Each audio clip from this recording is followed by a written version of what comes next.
Everything you need to be aware of as a backend engineer is going to be talked about in this video. I put together this insane mind map, which is going to talk about every major technology and show you where it fits in the bigger context.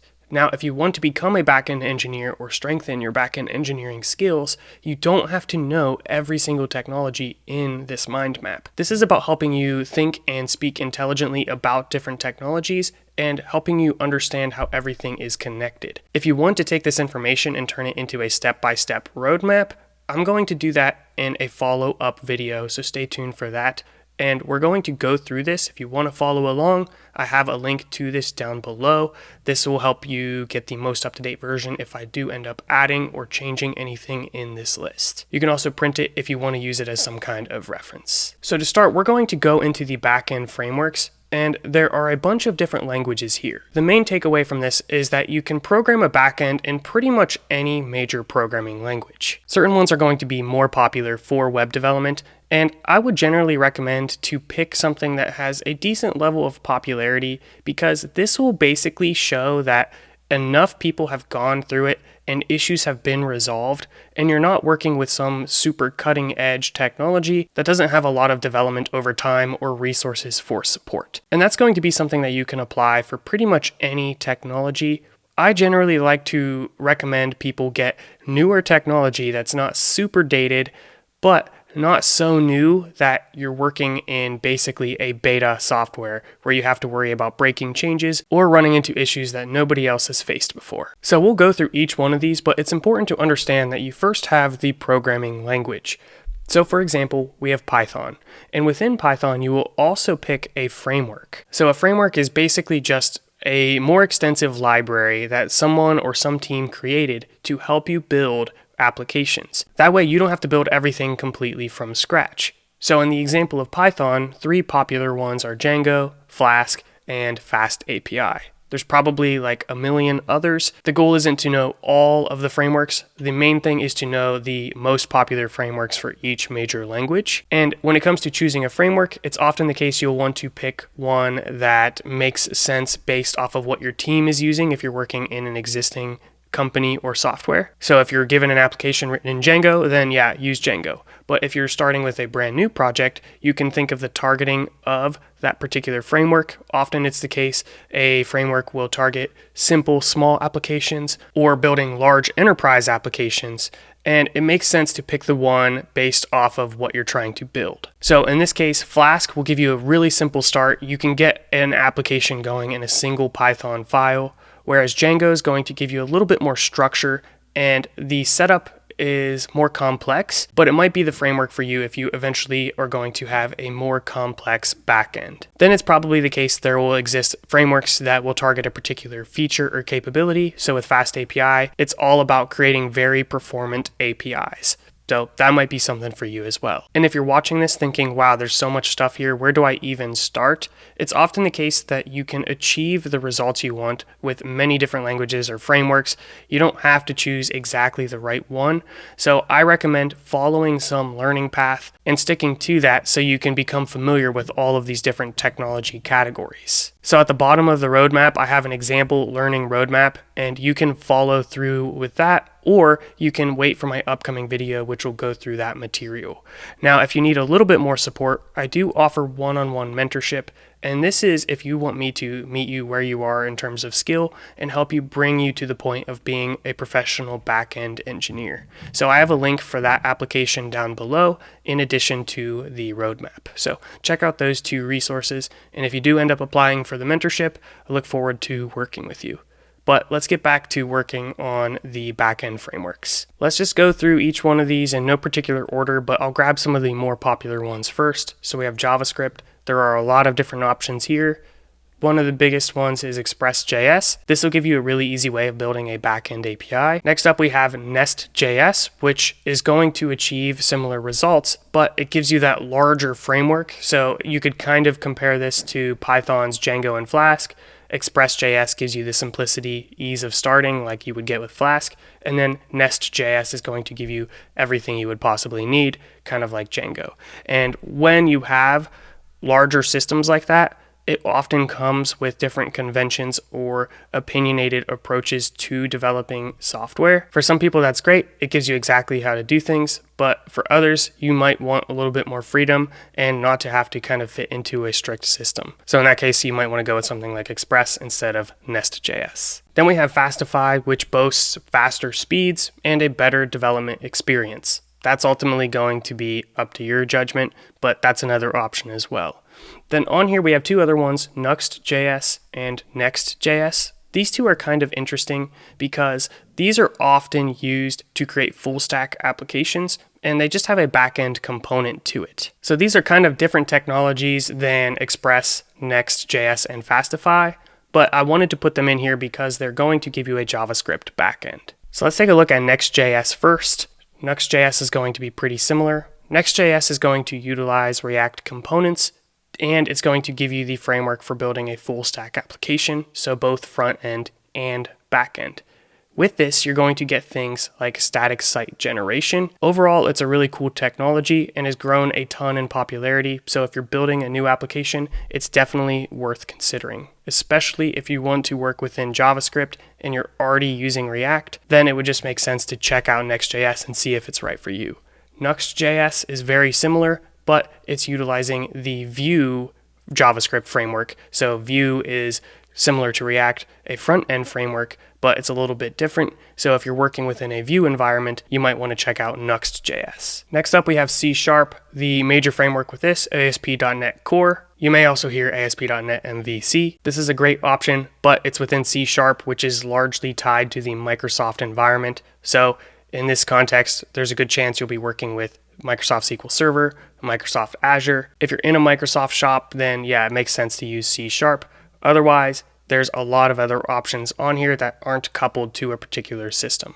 Now, that doesn't mean if you use C# you have to use Windows or you have to use SQL Server or any of these other Microsoft products, but it's developed by Microsoft, so that's where you might get the best experience. I've used C# for various things, and overall it's really great. You'll probably get a very similar experience with Java and Spring Boot, Java being the main programming language in the Oracle ecosystem.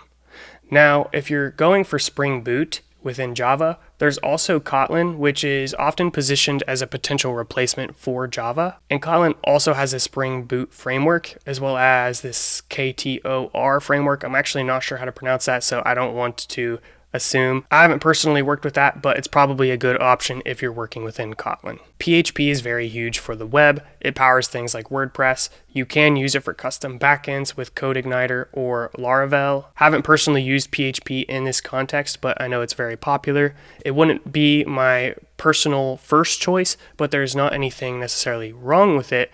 I would just probably choose JavaScript or Python, or I've actually worked with Rust professionally, and I use the Axum framework. So the interesting about Rust, while it is newer and might not have the established history that you might get with some of these other options, it is a really good ecosystem and gives you the power of a programming language like C++, but has a better ecosystem for things like API development. So you wouldn't typically build an API with something like C++, but with Rust, you can easily do that. Actix is another popular one, but within every language, there's like 100 frameworks, so I'm just putting a few of the most important ones. So I had a pretty good experience developing in Rust. Definitely did have that feeling of like, wow, this is newer, not nearly enough support or people who've solved this particular issue yet. But if you're already working within a Rust environment, maybe you're using Rust for some lower level programming and you want to build an API, then this is awesome. So I definitely see Rust being a much more popular option going forward, as well as languages like Go, which you can see as a lower level language, but often more used in the context of web apps and microservices. So Go is a great option if you're already in that kind of environment. Here are two frameworks with Go. Next up, let's talk about Elixir. We have Phoenix, and then Ruby, we have Ruby on Rails. All of these would be great options, just depends on which language you end up going with. Elixir is a functional programming language. The people that use Elixir seem to love it. It's not super popular, and also probably wouldn't be my first choice as a language to use for building a backend. I did use it for one particular job, and it was kind of a rough experience learning it, as it's not super similar to some of the other languages and frameworks I've used. While a lot of the principles of how to design the app were the same, I just felt the learning curve to go to a functional language like Elixir was a little bit high. But if you're starting from scratch and for some reason you want to use Elixir, go for it. Just keep in mind, if it's something where other developers might end up having to work on it, not nearly as many people work with languages like Elixir, Rust, Kotlin, and Swift, which I really wouldn't recommend for a backend language. I think it's too tightly coupled to the Apple ecosystem. You may use Swift for building the actual iPhone application, but when it comes to the backend, I probably wouldn't choose Swift unless I knew it was only going to be used in that specific iPhone app environment and I didn't need to use it for anything else. But if I was just building a backend for a general web app, I would not choose Swift personally. Similar idea with Kotlin, which I think is probably a little bit more open and a good choice than using Swift. But Kotlin is often used for Android app development, so you might end up using Kotlin for the Android app, but then choose a different language for the backend. If you're already developing in Kotlin, then you could potentially create some stuff in Kotlin for the backend. But if you were just trying to create a general backend and you needed to choose one of these programming languages, I probably would choose something that more people have used, such as JavaScript or Python. I generally do concern myself about the popularity of the language and the framework. It's not the only thing I use to make a decision on which one of these to use, but it definitely is a factor. A great way to get an idea on popularity is using surveys such as the Stack Overflow survey. So here are some popular technologies, JavaScript being the top of the list here. Then we got Python, TypeScript, which is basically JavaScript, Java, C#, PHP.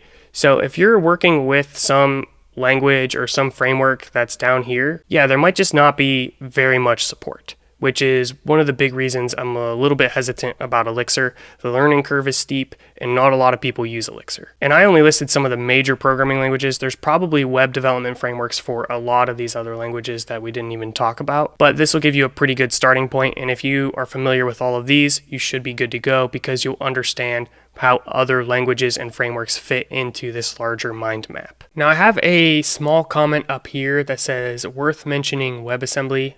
I couldn't figure out where to put this, so I was like, here looks great. WebAssembly is a technology basically allowing you to use any of the major backend programming languages to do certain things on the front end. So if you're familiar with web development, you probably know that JavaScript is the main programming language for front-end development. So if it comes to just learning as little languages as possible, you can pick JavaScript because you can do the front end and the back end, and you don't have to learn a different programming language for the back end.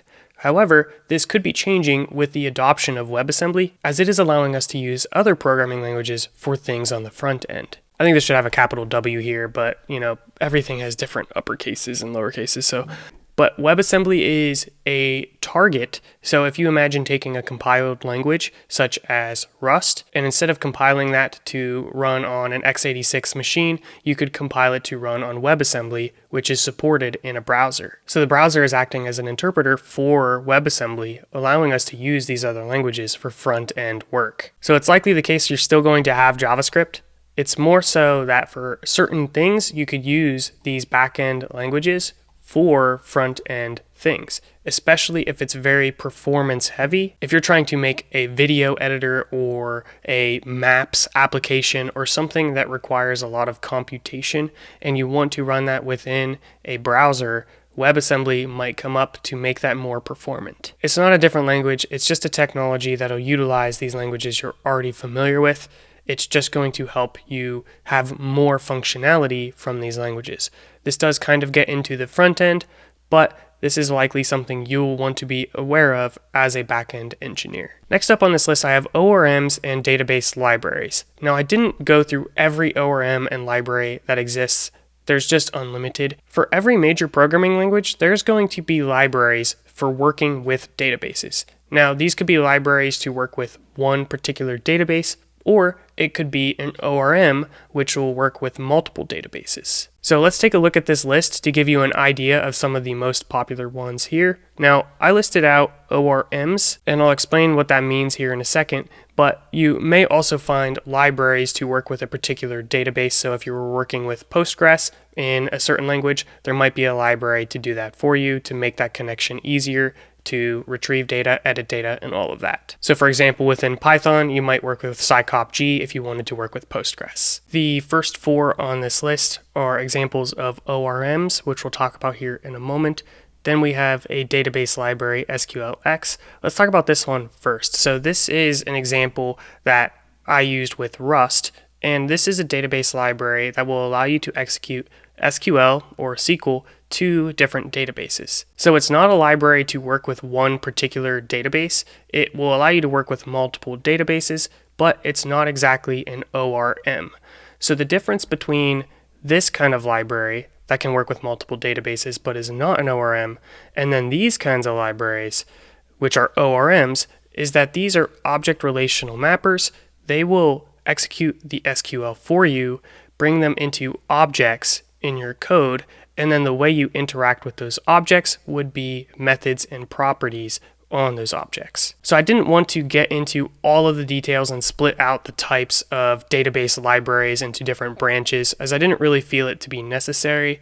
The main thing you need to understand is that you can basically do one of 3 different things. You can use a library to work with a specific database directly. So an example would be scicopg2 with Python to work with the Postgres database. You may also hear of this as an adapter, basically a tool to connect your code to the database. Next up, you might have a library that somebody would write to work with multiple databases and give you some easy commands, but it's not an ORM. The main difference here is it doesn't abstract away the SQL itself. You are the one who will still write out the SQL language, and we're going to get into databases here in a moment, but you're going to basically write that SQL, and then the library will take care of actually executing that on the database and retrieving that data, bringing it into memory for your application. You might then have to do some manual mapping, taking the results of those queries and putting those into objects in your code. Finally, we have ORMs, which is the highest level of abstraction.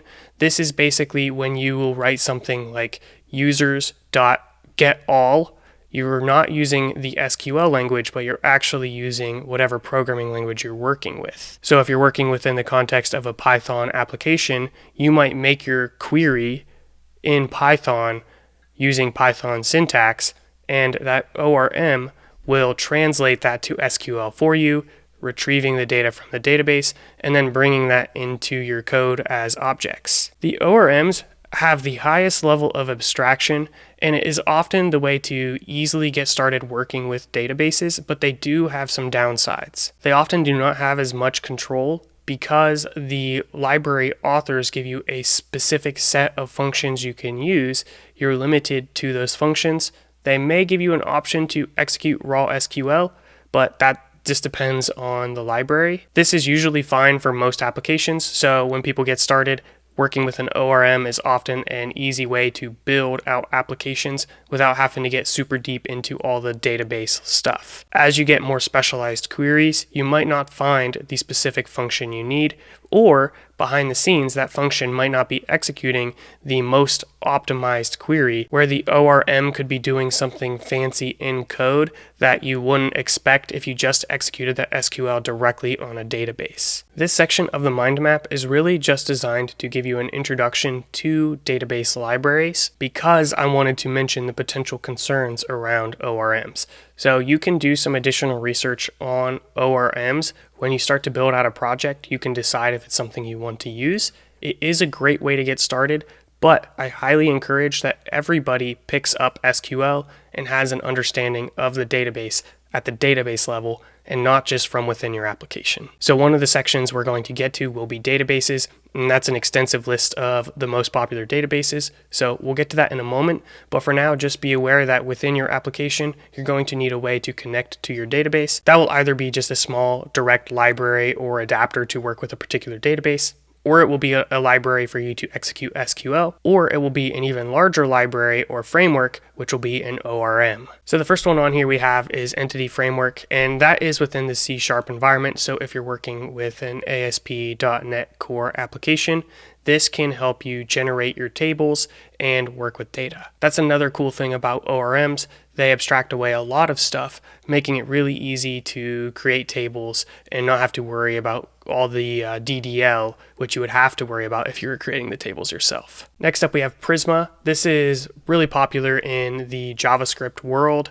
However, I have noticed that Prisma is growing beyond that to where you can use the Prisma syntax with other ORMs or libraries. So definitely worth looking into. I used Prisma within a Node or JavaScript environment, and I was able to use it to work with a Postgres database, but it also supported MongoDB, which is pretty uncommon for ORMs. So the fact that it had some NoSQL support and I needed to do something with MongoDB, this was a really good choice for me. Next up, we have SQL Alchemy and Django ORM. These are both within the Python world. I just wanted to list two from the same language to show you that it's not always the case that there's only one ORM as an option.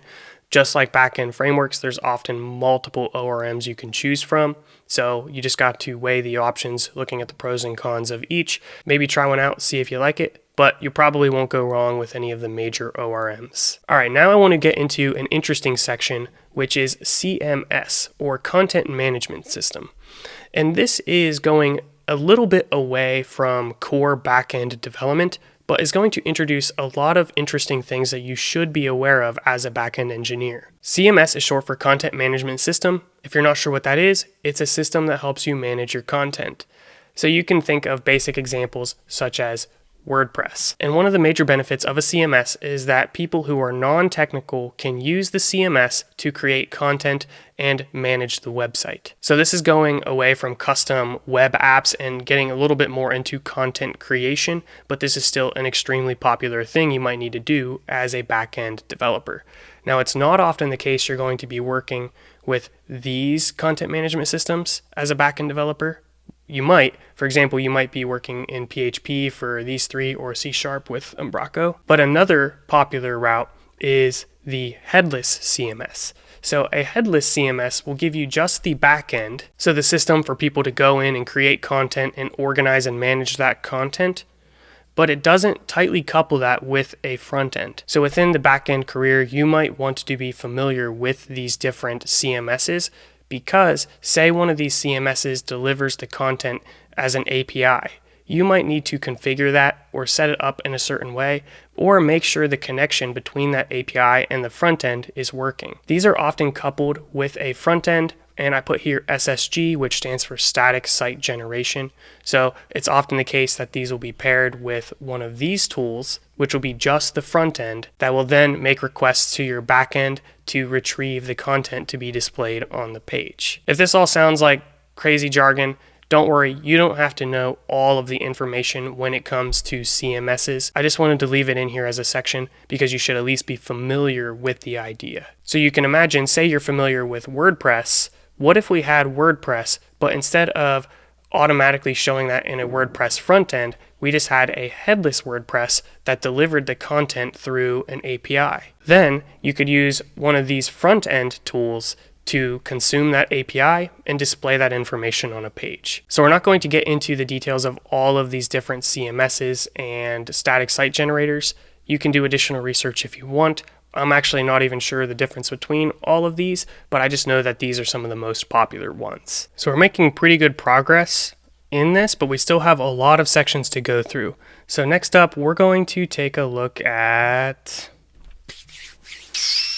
we'll go databases, since we just got done talking about ORMs. This will help us kind of tie that information together. Now, the key thing with databases is to not be overwhelmed with the number of databases out there. I've only listed some of the most popular databases, and I have a pretty big list here. There are a lot more, and it seems like every database has some specialty or some fancy marketing words, and it's sometimes challenging to understand what it is even for. So my goal is to give you an idea of what each of the major databases is for and how it's different than the other databases. That being said, the main way to categorize these is easy, either SQL or NoSQL.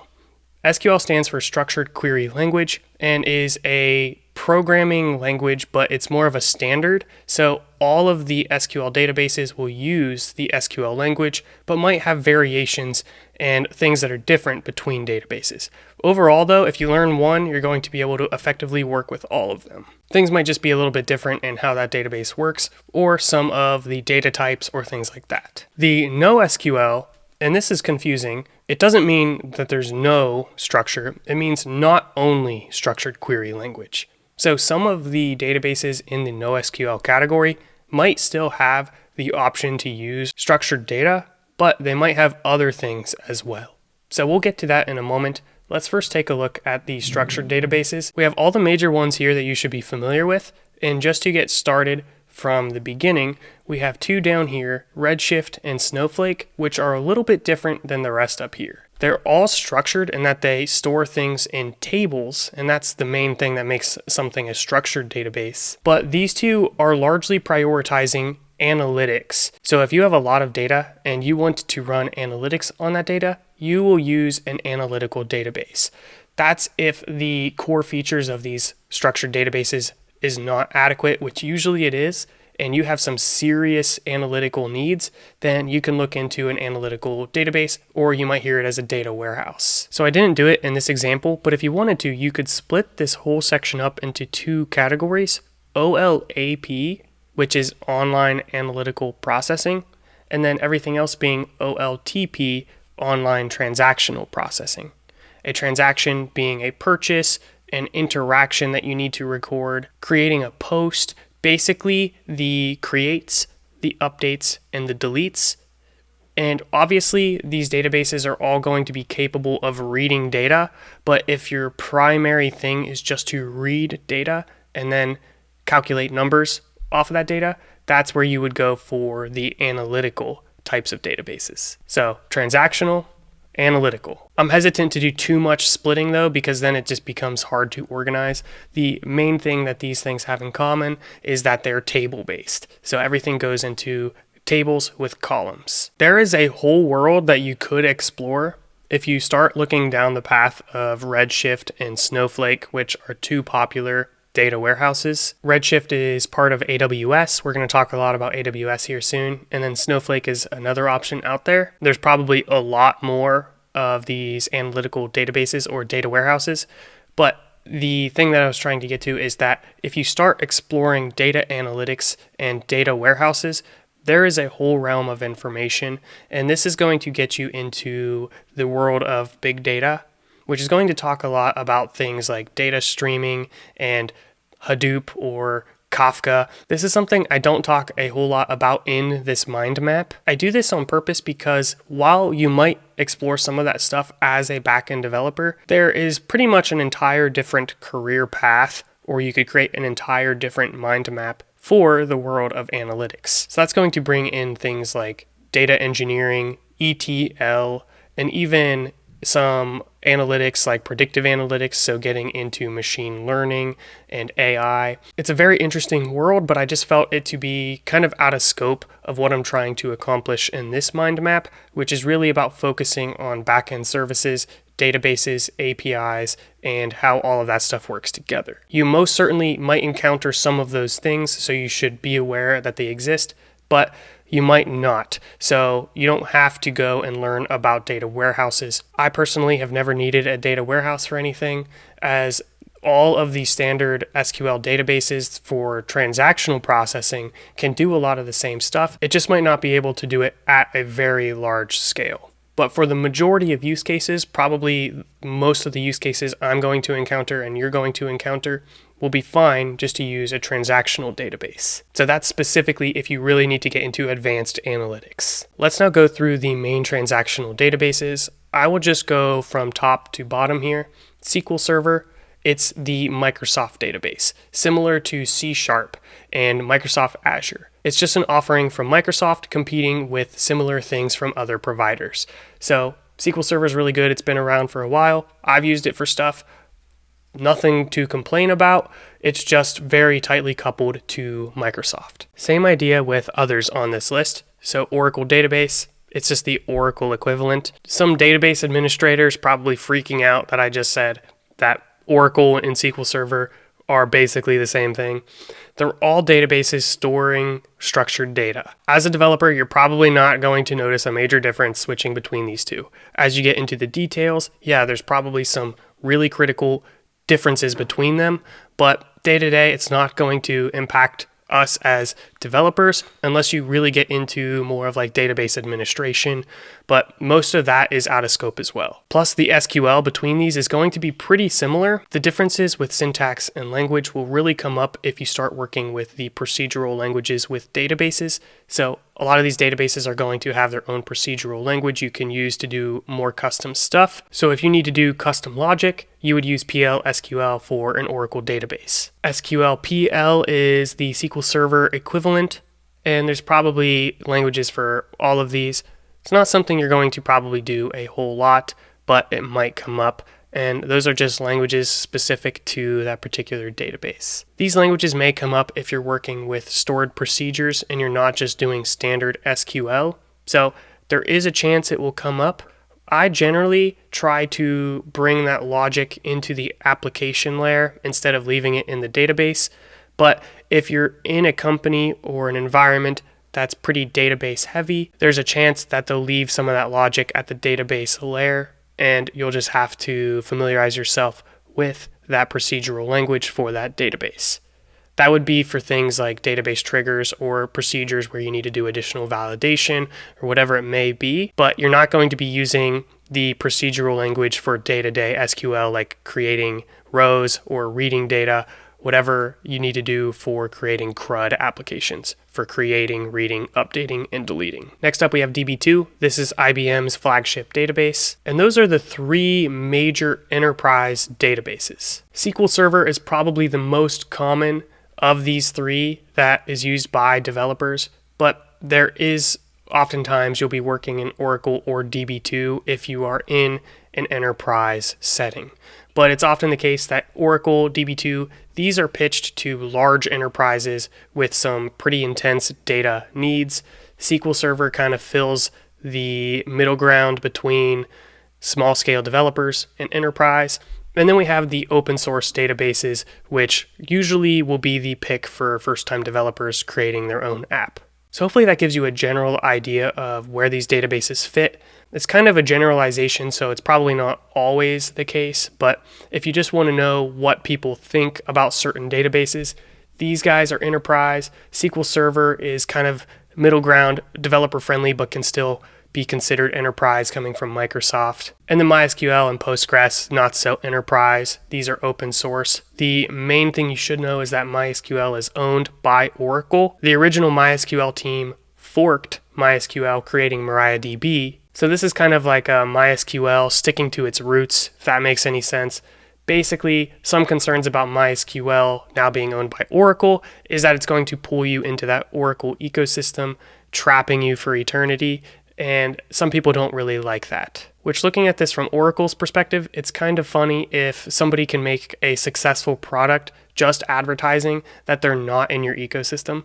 So that's something to consider when you're looking into these databases. Do you want to be tightly coupled to a particular ecosystem?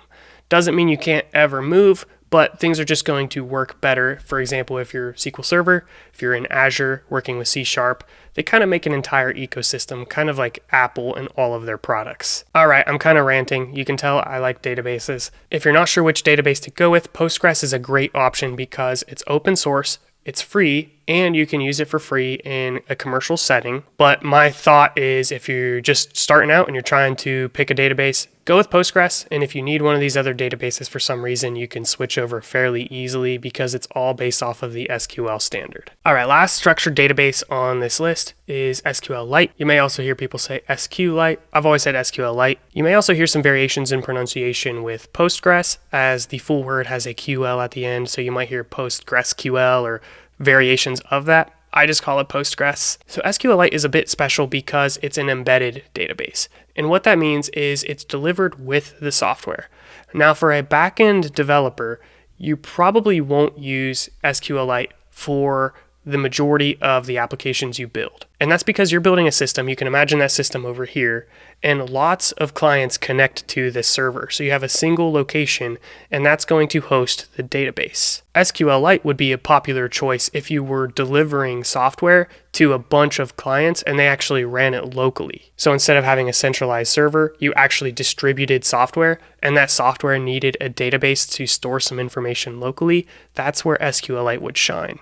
You can use SQLite for centralized storage, but it's not the first choice. That being said, I have learned SQLite. I think it's a great option to learn and practice with. It's super easy to use and set up because it doesn't have a dedicated database management system.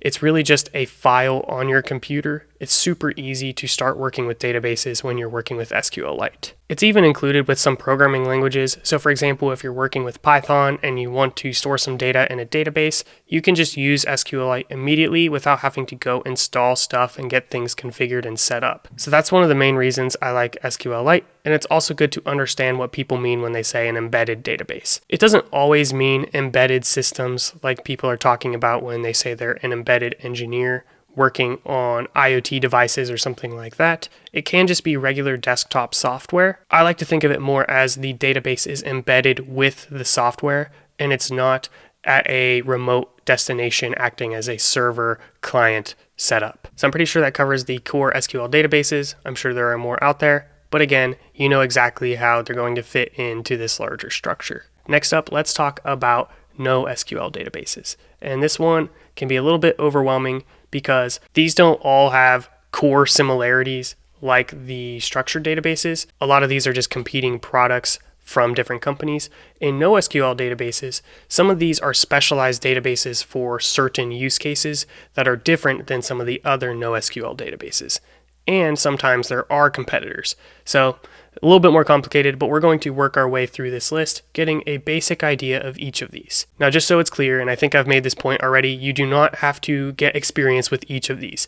I have not used most of the databases in this list. It's really about becoming good at a few of these and using certain ones for certain use cases. So when you have some application and you know you might need to do X, Y, or Z, you can research which database might be the best for that. So let's first take a look at MongoDB here. Now this is known as a document database. And what a document is basically key value pairs, pretty much like an object in JavaScript. So this is going to be pretty similar to JSON if you are familiar with that, which we'll get to notations here soon. It's a little bit different because it contains data types beyond just JSON. So you can look up the BSON spec if you wish, but you can tell this is describing what looks like a person. It has their age and their status in groups. The main difference between a NoSQL database and an SQL database is that there can be differences between individual documents. So the next person you put in this collection could have a name, an age, and then maybe favorite books or something totally different than this document. Comparing that to a structured database, you're going to define the columns, which will be general, not specific values. This is just what you will store in the table. And then every row in this table can only put those particular columns. So that's the major difference. If you have variation in structure between documents, then it makes sense to consider a NoSQL database. MongoDB is one of the more common ones that developers start learning. Now, I'll skip over IndexedDB for just a sec and talk about DocumentDB, which is pretty much the same idea provided by Amazon. So, AWS DocumentDB, it's going to allow you to store documents. And what that means practically is that DocumentDB is a managed database. AWS hosts it, and you can access that database and pay for it as you use it. Compare that to MongoDB. While you can get cloud offerings, you're not required to. So you can download MongoDB and you can run it locally. However, there are major MongoDB providers such as MongoDB Atlas, which will host MongoDB for you. So that's always an option as well. Now let's take a look at IndexedDB. Not really sure why I put those between the two, but no big deal. IndexedDB is a database in the browser. And this is really kind of cool because it allows you to store information that the user that is using your page might need to store temporarily, giving them a consistent experience between visits but it's not something that's persisted to the backend. This gives you a database structure in the browser, and that might be more useful than just using something like local storage. Now, I generally wouldn't recommend this for any critical information because it's local to the client, meaning they could disconnect from the server. They're not going to be able to give that information to you. And because it's client side, they can access that information as well. So it's not something you would use for storing critical information, or if you needed to make sure that information was persisted indefinitely, you would not want to use this because the client could never come back, or they could clear all of their browser stuff, and then they're not going to have that data any longer. CouchDB offers some interesting similarities between IndexedDB. Now, I wouldn't say these are a direct comparison, but one of the selling points of CouchDB that makes people use it is it will allow people to store data locally, and then if they later regain a connection to a server, they can then sync their local data with the server. So if you need that offline experience, but you still want to store data in a centralized location, a server, then you might want to check out CouchDB. Next up, we have Neo4j, and the best way to describe this, besides saying that it's a graph database, is to show you some of the examples from their website. So here are some of the use cases, such as knowledge graphs, accessing deep dynamic context by connecting data. So this really shows how data is related and can lead to some really cool visualizations if that's something you're interested in. You can see a basic example here showing how things are connected. Here's a visual I was able to find without actually going in there and creating a database. You can see that it shows the nodes and how they're connected, and it has like this cool liquid movement thing. But yeah, that's an interesting project you might want to check out. Next up, we have DynamoDB. This is a serverless database provided by Amazon. The whole idea of something being serverless is not that it doesn't use a server behind the scenes, more so that you as the developer are not responsible for the server. It's kind of like a managed database, but it's completely managed where you don't even provision a server that someone else manages. You don't provision anything. You just pay for the use of the database. So it's a key value NoSQL database, giving you single-digit millisecond performance at any scale. And that's obviously one of the selling points because it's serverless. You just pay for what you use if you need to scale it up or scale it down. And the idea with serverless is no cold starts, version upgrades, maintenance windows, patching, and no downtime. Bigtable is a product from Google and is the inspiration for Cassandra and HBase. So this is different than some of the other databases out there because it specializes in wide data, and by wide we mean lots of columns. So if for some reason you have some data and you need to store thousands of columns about that data, you might want to look at something like Bigtable. This is a fully managed database from Google.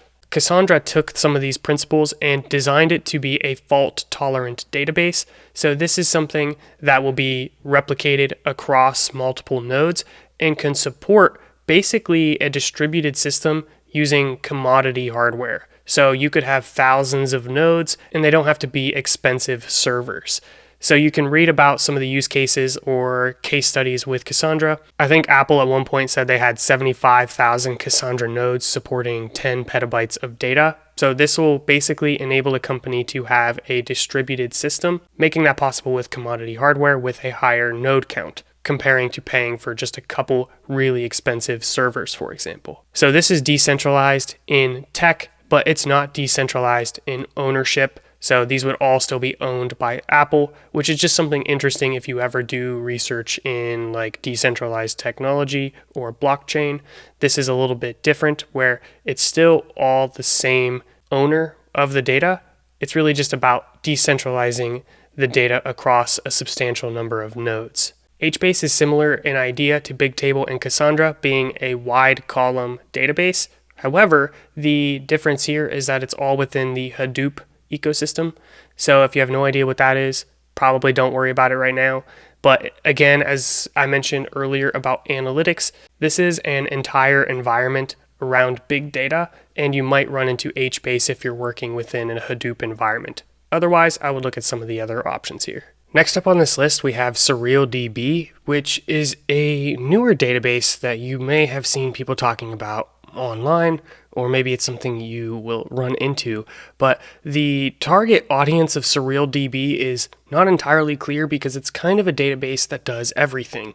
So that's really their marketing. It's like the database that could replace a lot of other databases you might be using. So it's the ultimate multi-model database. They definitely have good marketing and branding, but it's probably up for you to decide if it's a great database or not. With full graph database functionality, SurrealDB enables more advanced querying and analysis, which allows for multi-table, multi-depth document retrieval efficiently in the database without the use of complicated joins. Next on this list, we have Redis, and this is definitely a good one to know, so be aware of it, but I would encourage you to try it out and become familiar with it because Redis is an in-memory cache. That's what it's primarily known for.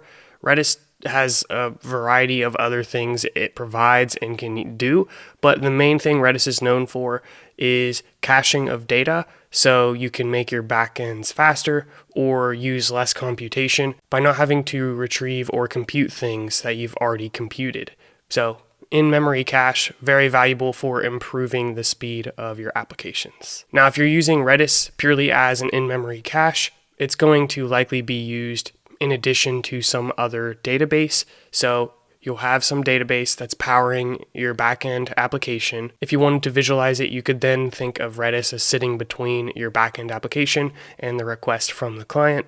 So it will first ask Redis, hey, has this value been retrieved or calculated before? If yes, we'll just give that value back to the user. But if it has not, then we'll go process whatever needs to be processed, retrieve new information from the database, and then give that to the client, caching it. So if anybody asks for it again, we can just get that cached value. Now, when we say in memory, that just means this is not persisted to disk. So if the Redis server is restarted, all of the data that has been cached will be reset. And this is generally fine. Resetting a cache or clearing a cache is a pretty typical thing you would need to do anyways, so it's not the end of the world if your cache is cleared. You're not storing anything in there that's critical that you couldn't lose. Now, I did mention Redis can do a variety of things, so for example, you can have it persist data, but when people think of Redis, they usually are talking about an in-memory cache. Now let's take a look at Memcached here. This is another in-memory cache, so this could be seen as an alternative to Redis. While it's also pretty popular, it's not as popular as Redis, and if you were to choose a new caching system, you're probably going to go with Redis. But if you even go to get hosted Redis, for example, you might see Memcached as an alternative option. So there might be some specific scenarios where Memcached shines, and I don't want to say to never use that, but Redis is going to probably be your default choice. Now, Elasticsearch, we're going to keep this real simple. It's a NoSQL database used for searching data. So if you have some complex data set and you want to be able to full text search it, you could look into Elasticsearch. Now let's take a look at Firebase. And really there is like a couple of different products within that. So there's Firebase Firestore, which is the default choice if you're going to go with Firebase. But you might also hear of the other option, which was Firebase Real-Time Database, which is still an option to use, but pretty much in every scenario, you're going to go with Firebase Firestore. So here is a quick comparison, and just scrolling through this, you can see that Firestore is preferred in every one of their scenarios. So they are pushing to use Firestore and to not use the real-time database. But without getting into the details of the differences between these two, let's first talk about what even is Cloud Firestore and when you might want to use it. It's another JSON-compatible document database. Now I'm going to explain one of the reasons why I believe Firebase has become so popular. While I'm sure there's lots of other features and capabilities, when there's millions of different databases, what is the reason Firebase has taken off? It's because it's very useful for what I would typically say are primarily front-end developers, because the entire Firebase ecosystem is a good ecosystem to provide an entire backend. So when you use Firebase, not only do you get that database, but you also can get a backend layer, which can make it very easy to have a backend to connect your front-end application to. So you can almost think of Firebase as a backend as a service. You can just use Firebase for all of your backend setup, and you just worry about the front end I've seen a lot of content creators on YouTube basically using Firebase so that they can focus on the front-end material, not having to build out an entire backend from scratch. It's also extremely popular for mobile applications as well, so you'll often see Firebase being the backend for mobile app devs. Now, one more important thing to know about Firebase is that it is a managed backend, so this is hosted on the cloud by Google. It's a Google product,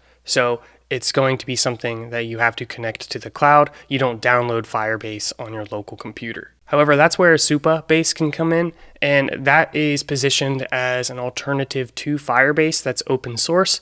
And the magic here is that you can get it hosted or you can self-host it. So it's something that you could download, put on your own server, and use as you please. This means there are also multiple options out there when it comes to managed Supabase hosting. Most likely though, if you're looking for fully managed Supabase, you'd probably just go with the Supabase company themselves who offers hosting, or self-hosting it with any of the other major cloud providers without having the managed aspect. Throughout this video, we've talked about hosting some, but we haven't really gotten into the details of the different types of hosting and what that looks like. That's what we're going to talk about next. Now, as always, when you're doing a video that covers a billion different technologies, it's kind of challenging not to overgeneralize or potentially not have everything 100% split up into the perfect categories, because some of the things we're going to talk about will probably cross over into some of these other categories. So if you're a rep from one of these hosting providers and maybe you offer a little bit of everything here, totally understand that. And it's also something that you should understand as a developer. Often these services will provide a variety of different things. But what I try to do here is kind of categorize by what these companies are most known for. So first, let's get the foundation. What is hosting? Basically, if you want to run a web server or some application and you don't want to run it from a computer in your house and have people connect to it over the internet, you can host that application. You pay money to a hosting provider, they run all the services, and then people can connect to it there. We have three general categories I grouped these into. So we have the shared hosting companies, we have platform as a service, and then infrastructure as a service. We'll get to those two in a moment. Let's first talk about these shared hosting providers. So when I sign up for shared hosting, I may run, say, a WordPress website, and there might be a lot of other people running WordPress websites from the same server sharing resources. So you can think of your application as just one of many applications running on that server. All the resources are shared and there's no real separation from the different websites. Now, while there's probably things set up to keep things secure between websites and make sure one website doesn't impact the others, that is a potential risk. So if you're paying for shared hosting and it's sharing resources with another website on that same machine, let's say something goes wrong with that other website and it starts to consume too many resources, or maybe there's a security issue, there's a chance that could impact your website. While it's ideal that that doesn't happen, or that, there's some things in place by these hosting providers to make sure that doesn't happen, it's not something that would likely be guaranteed. And because of that, some people avoid shared hosting. Not only does shared hosting limit your resources, but you're sharing the machine's resources with other people. It's the cheapest option, and this will give you things like hosting for a few bucks a month or whatever it might be. The way the companies package the hosting changes, so on one website you might pay per website, or you might just pay a certain amount and get unlimited shared hosting. So then you could set up as many websites as you want, as long as you're a paying customer. The big ones on this list you might be familiar with: GoDaddy, DreamHost, Bluehost, SiteGround. These do all basically the same thing, and I don't really have a recommendation on which one to go with. I've personally used a lot of DreamHost, I've used Bluehost, and I've used GoDaddy. All have been pretty good. I've also used Hostinger. I hosted a Minecraft server from Hostinger at one point. That was pretty cool. 99% of the time, you're not going to be using shared hosting as a backend engineer. This is really if you just want to launch a simple website and you don't really want to do anything with custom backend coding. You might be able to do some WordPress plugins or something, but you're likely not going to be running a custom API from shared hosting. In fact, a lot of the shared hosting is only going to provide a very limited set of options when it comes to what language and versions. So you might be able to use PHP and nothing else. Or there might be a few different options, but most of the time it's going to be very limited. So that's where the idea of a virtual private server comes in, and often it's the case that you'll go from shared hosting and then upgrade to a VPS. This is where you get basically a dedicated server, but it's virtualized. Behind the scenes, they might be running multiple of these virtual private servers on a single server.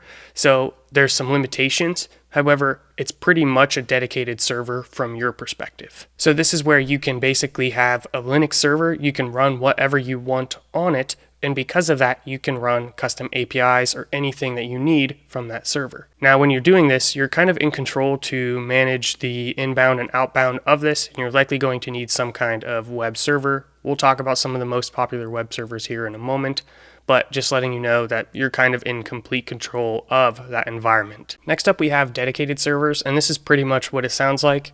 They host a server and you pay for it monthly. You can do whatever you want with it. It's not virtualized, so you're not sharing resources with anybody else. You can research why you might want to go with a VPS versus a dedicated server. It often comes down just to what you need and costs. In this scenario, you're basically just paying for the infrastructure. So it's kind of infrastructure as a service, and we're going to talk about more infrastructure as a service in a moment. Whenever something says as a service, it basically just means a subscription payment model. They're running the computers for you and you're paying a monthly fee to use them. However, as a backend developer, I don't tend to think of these companies when I'm looking for my backend hosting solutions. Yes, you might run into that, but most likely you're going to look at one of the major cloud providers for infrastructure. So Amazon Web Services, Google Cloud Platform, Microsoft Azure. Those are the major three. There are a few others we'll look at, but those are going to give you a lot of more services, and you tend to really think about those when you say infrastructure as a service. So we'll get into this next category here, which is PaaS. This is platform as a service. And here are some of the most common ones you're going to run into. As always, there are a ton out there, so this list is not comprehensive, but Vercel, Netlify are two really popular ones right now. And then we have a lot of these other ones from major companies, which will often help you deploy apps onto that particular cloud. So we'll talk about what that means in a sec, but for Vercel and Netlify, basically, you can think of them as abstracting away all the computer hardware, and they just give you a really good experience for deploying backend applications. And often you can do front-end stuff as well, so it's not just specific to backend, but that's what we're talking about in this video. So if you're looking for a place to deploy an API, you can do it on these platforms, and they're going to make the experience as easy as possible. That's really what you're paying for when you're paying for a platform. So to explain the difference real quick between a platform and infrastructure as a service, platform makes the experience very easy. It's basically a wrapper around infrastructure, whereas if you're paying for infrastructure, you're in charge of setting everything up yourself, which can be very painful. It is a valuable skill, but you don't get that nice one-click deploy experience. So Vercel, Netlify, to my knowledge, do not run any servers on their own. They are going to use the infrastructure companies, so AWS and other cloud providers, and they're just writing software to make it very easy to do that without you having to go into AWS and set up a bunch of stuff. Because of this, if you're doing cost comparisons, if you just look in general, Vercel is going to be more expensive than if you hosted on AWS directly. That might not be 100% true all of the time, especially if one of these platforms are able to provide some special pricing or, perhaps set up the infrastructure in a way that would save money compared to how you might set it up if you did it on your own. Or they might just be reducing prices for customer acquisition. You can go to one of these platforms, do something cheaper than if you went to one of the cloud providers directly. Heroku is another one that's pretty similar in concept to Vercel, Netlify. I guess I just didn't see it at first in this group because I had it prefixed with Salesforce. I wanted to put Salesforce there because I didn't even realize Heroku was owned by Salesforce until recently. So Heroku is another platform as a service that's going to help you deploy to some of the major cloud providers. Now let's take a look at this next one here, AWS Elastic Beanstalk. This is a platform as a service on AWS, so it's going to make the experience deploying to various AWS infrastructure a lot easier. So while AWS provides the infrastructure, they also provide a platform to deploy to it without you having to set up everything on your own. Similar idea with these other ones, so I'm not going to go through each individual one. Azure has something that's very similar for Microsoft's cloud, and then Google App Engine, same idea for Google Cloud. Then we have DigitalOcean App Platform. I think they host their own stuff, so they use their own infrastructure. Same idea with Oracle Cloud Platform with the Oracle Cloud. So let's take a look now at the infrastructure platforms. These are the major ones. So we have Oracle Cloud Infrastructure. That's just the full name for Oracle Cloud. We have Amazon Web Services, Google Cloud Platform, Microsoft Azure, IBM Cloud, Alibaba Cloud, DigitalOcean, Akamai or Linode, and there's a ton of other ones out there as well. Pretty much any companies that provide infrastructure or computing hardware, they're going to be an infrastructure as a service, which I mentioned briefly, but some of these that offer dedicated servers could be considered infrastructure as well. I just group them separately because I tend to think of those more as easy hosting providers. And then I kind of think of this group here as companies where the main thing that they try to sell is infrastructure.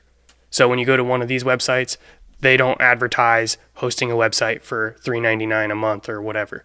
They're basically selling a variety of different services, all of those around infrastructure. So far, so good. We've made it through 3 major sections in this center section, and then we have these 2 floating over here on the sides. But let's go through the next one, which the logical next one is going to be clients and servers, since we were just talking about hosting. What web server software is actually used? Well, if you're working with the infrastructure directly or you have a dedicated server, you're going to be responsible for choosing what web server you want to use. And the web server is what actually handles requests to that computer and makes it possible to run applications from that computer. The 3 major ones I'm familiar with are Nginx, Apache, and IIS. There's also Caddy on here, which I've heard a little bit about when I was just researching different web server software, but I haven't used or experienced that directly. And as always, there's other ones out there, I'm sure. But these are the big ones you might run into. So let's just talk about IIS real quick. This is a web server that's really popular for ASP.NET and Microsoft applications. So if you're not doing that, then I would probably go with one of these 2 in the middle. I have used both of these a bit, but I've grown to kind of like Nginx. Really, it's just about getting them set up and then probably never touching them again because they work. You might have to do a little bit of stuff with like SSL certificates and maybe some configurations for routing or redirection. But overall, you're not going to be doing a whole lot at this level. Hopefully, it's just something that you can set up once and it works. This is where more differences show up between using infrastructure and using a platform. If you're using a platform as a service, there's a good chance they abstract away all the web server stuff for you, so you don't have to even think about setting up Nginx or Apache. It's just done. The difference is if they just hand you a virtual machine or a dedicated server, you're going to have to learn how to set all that stuff up yourself. Now let's talk about things from the other end. So the client that actually makes a request to the web server. So when I say client here, I'm specifically referring to the software that makes the request, so the browser. That's going to be the case majority of the time. People are going to make requests to your web application through HTTP or HTTPS, doing that through a browser. So I grouped these in 3 different categories, but if I expand these, it'll basically just be the major browsers you might be familiar with already. The first word over here is the engine that powers those web browsers, and then in parentheses is the JavaScript engine. Similar ideas, and you can do more research on the differences, but behind the scenes, these 4 here in this Blink V8 section have similarities because they share the same JavaScript engine. The engine is what actually makes it possible to execute JavaScript code within the browser, and you're probably going to get a more consistent experience between these 4 because they all use the same JavaScript engine. Now, just to get sidetracked for a minute, if you're studying JavaScript and browsers and engines, you might hear the term runtime. V8 is not the runtime. You can think of the runtime as where the JavaScript code is executed, so you could say the runtime is the browser here. But if you use Node.js or backend JavaScript, the runtime is actually Node.js, and the engine is still V8. So we still have the same core JavaScript processing, it's just the location has changed from front end in a browser to back end with Node.js. So just saying that to be careful not to say V8 runtime, it's the V8 engine. Not to be too picky on words, but you might hear people say one or the other, and just wanted to clarify what is correct. Now, as for the words WebKit, Blink, and Gecko, you might hear these as the rendering engine. They are what take the HTML, CSS, and JavaScript and make it functional in the browser by providing different browser APIs and different things you can do with JavaScript. So it's a partnership between the JavaScript engine, which provides the language and the execution of the JavaScript, and the rendering engine, which provides the APIs and the DOM. So while this isn't really designed to be a tutorial on web browsers, it's just important to know that behind the scenes of these common web browsers, there are a lot of things going on, and the introduction of a web browser has changed a lot of things. As we go on, web browsers are becoming more powerful and more standardized and readily available on more and more systems. And what this can do is give us a standard environment that we can build upon so that we can create apps that run on any systems. This is kind of similar to how operating systems abstract away differences in hardware. One layer higher, browsers abstract away differences between computers. So you can create an application to work correctly in a browser, and we don't have to worry about whether it's being ran on Windows, Mac, or x86 or ARM-based systems. We just create it to work in JavaScript with these different JavaScript engines and rendering engines. You may also hear of this set of browsers as Chromium browsers, which is an open source browser project that Chrome was built on. So that scratches the surface of web browsers. There is a ton more on how web browsers work. They're kind of magical. That does get more into the realm of front-end development, but certainly not a waste of time in terms of studying, as likely even as a backend engineer, your work is going to be tightly coupled to a browser environment. Especially going forward as more and more apps are moving to browsers, the skills that you develop in browsers definitely will not be wasted. Now let's talk about CDNs, which kind of sit between servers and browsers. So if you make a request from a browser to hit somebody's web server, you might go through a CDN, which stands for Content Delivery Network. Here are the most popular ones. You've probably heard of Cloudflare if you've worked in backend development at all. And then we have CloudFront, which is Amazon's, Akamai CDN, Azure CDN, Alibaba CDN, Google Cloud Platform CDN. Seems like every major cloud provider has some CDN service. And even Cloudflare does offer some infrastructure as a service. We didn't talk about it specifically, but you can look up Cloudflare Workers. This is their serverless compute option. And then they also have R2, which is their storage. But let's not get back to infrastructure. Let's focus on CDNs here.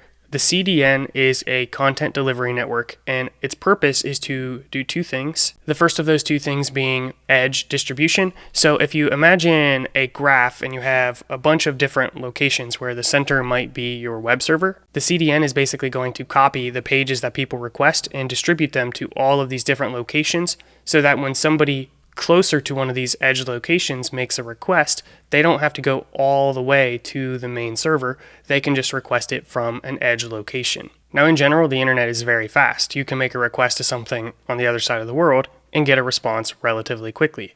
But if you're building a service and you want to make sure the times for loading are as quickly as possible, the less distance the request has to travel, because there's actual networking for these requests, the faster the response to that request is going to be received back by the client. So this can drastically improve performance. So that's the first major thing. And then the second major thing, which is included in this concept, is caching. So when someone makes a request, instead of having to recompute that information, they are just getting a cached version of that page, which is going to be a lot faster because there doesn't have to be any computation or requests to a database. Now, caching is a more challenging topic when it comes to backend engineering, and it's probably something I'd like to make a dedicated video on, like all the different layers of caching.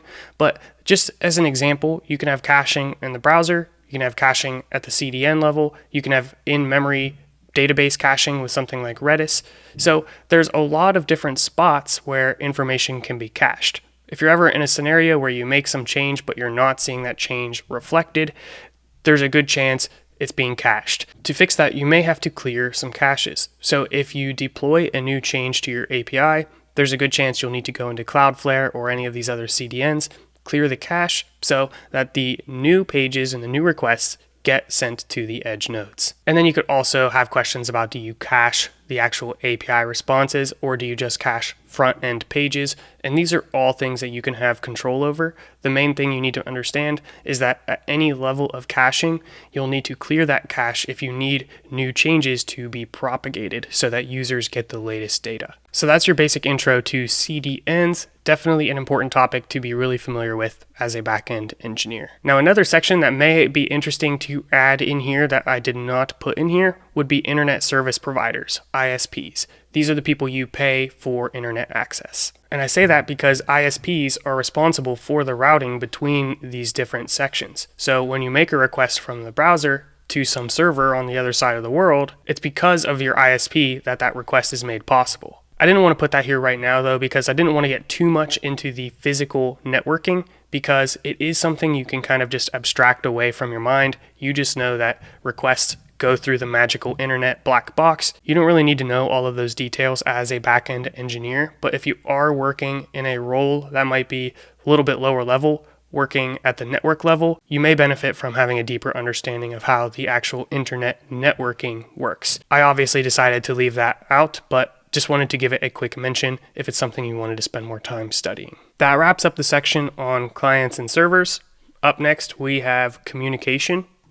And this is a general category where I wanted to talk about some protocols, as well as different notation, or basically the language or the way you decide how to write things that you communicate. You can imagine calling somebody in real life on a phone, and just because you have a means to communicate doesn't mean that you can communicate. You still have to have the same language. So if I'm speaking English, you're speaking another language, we're not going to be able to communicate. Translating that back to our example here, the phone would be the means of communication, but the actual language would be the notation.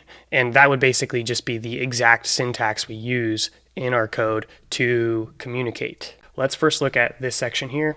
These are the main approaches to communicating. You don't necessarily have to have experience using all of these, but you should at least be familiar with these.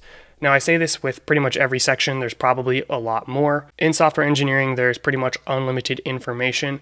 So don't feel like you have to know everything, but you should at least be familiar with these main ones. So if somebody says, webhooks, you know what that is. That's actually probably a good one to get experience with. But for example, someone says a SOAP API, you don't want to be like, what? I already took a shower today. What are you talking about?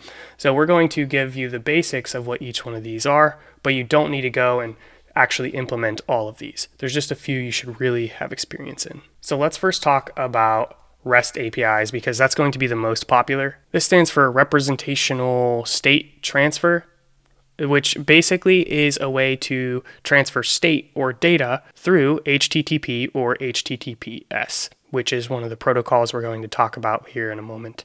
So the way you do this is you associate a particular verb, you can kind of think of it as. The official term is HTTP methods, but you can get data, you can post data, you can delete data, put data, and there are a variety of other HTTP methods.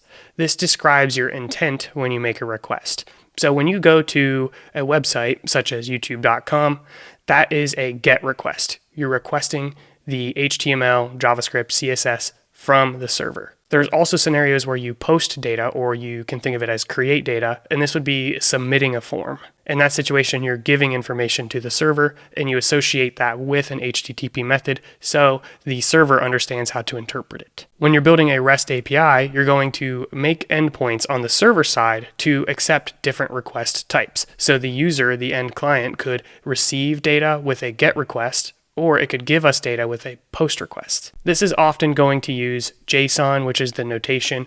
That's basically the syntax for transferring data back and forth. And this is probably something you're familiar with if you've done any backend development. So REST, it's a really good thing to know. You should probably prioritize that here first. So let's talk about SOAP real quick. The only thing you really need to know is that this was the approach to building APIs before REST, and it used XML. So REST is the modern replacement, and you shouldn't be creating a SOAP API at any point. Now that's a general statement. There might be scenarios where you need to build a SOAP API to interact with some legacy systems or something, but really REST is going to be the modern default. Now let's talk about the flip of this. So a REST API, the client makes a request. With a webhook, the server actually announces something. So this is really popular with integrations. So if you want to be notified when something happens, oftentimes services will provide webhooks that you can hook up to so that you receive a notification when something happens. So that's pretty much the summary of webhooks. Definitely important if you're building any kind of notification systems or interacting with other services out there on the internet. Now let's talk about GraphQL. This will serve a similar purpose to something like a REST API, but the way it's done is different. The idea here is you can make a request to the server. Let's say you were trying to retrieve some information, but you can adjust that request almost like a structured query language query, SQL, with it instead being called GraphQL. So the client can adjust that request and retrieve just the information it needs. The cool thing here is that on the back end, you just set up the GraphQL endpoint, set up some rules or restrictions, but then the client has control and can request exactly what it needs. The control is put into the client's hand, relieving some effort on the back end. So pretty cool structure, especially if you do enjoy like the database feel of it, where you can select exactly what you need to retrieve from the back end. So definitely something worth looking into. And there's also a lot of services around GraphQL for generating the appropriate requests. So you can set this up in your application so that the clients can go in and adjust their requests with like a web page, and it's not always in code. So pretty cool thing that you should probably at least know the basics of. Next up, we have a couple of things here that say RPC, which stands for Remote Procedure Call, which you can think of that idea as invoking a function on another computer. JSON RPC is a very simple implementation of a communication protocol, but a major difference is that it's bidirectional. So REST is a one-way thing where the client makes a request and then the server responds, but the server's never going to initiate the communication. With JSON RPC, you can have bidirectional communication where the server initializes some communication. This is handy for real-time communication because the server can say something as soon as it needs to instead of waiting for a client to make a request. gRPC is a very similar idea, and this is a protocol built by Google, and it's going to utilize protobufs, which is one of the other notations we're going to talk about. So protobufs are really useful for inter-app communication. So if you have microservices, or perhaps you are working with some lower level languages and you want to integrate that with an API you built in another language, you might communicate between these apps using protobufs. So gRPC is a communication protocol that utilizes protobufs, and it's a bidirectional protocol, so the server can communicate to the client directly without waiting for a request. WebRTC, server-side events, and WebSockets are all things for real-time app development, so you can look up all of the differences about these.